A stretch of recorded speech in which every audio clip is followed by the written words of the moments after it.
បាទសួស្តីជួបគ្នាទៀតហើយអូនស្រីបងស្រីកុំភ្លេចចូលរួមណាគូព្រេងនិស័យបទនេះច្រៀងម្ដងហើយពីមុនតែច្រៀងតាមគេឥឡូវទិញមកច្រៀងខ្លួនឯងម្ដងអគូសងសារថ្លាមជីវិតអានិនស្រឡាញ់រូបបងមកបងសួរបងពីកាទៀបថោងឲ្យតែប្រមយកបងជាគ្នាខ្ញុំមិនហ៊ានក្បត់ចិត្តគេទេត្រីមិនទំនេរកុំប្រាថ្នា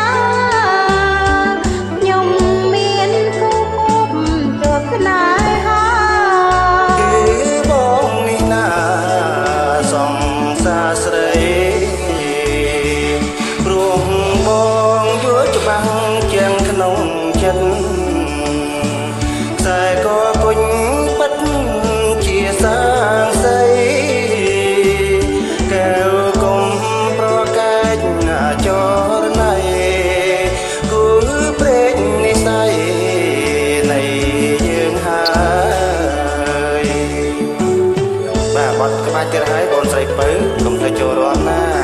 បងស្រីដែលចូលរួមលើទាំងអស់គ្នាណា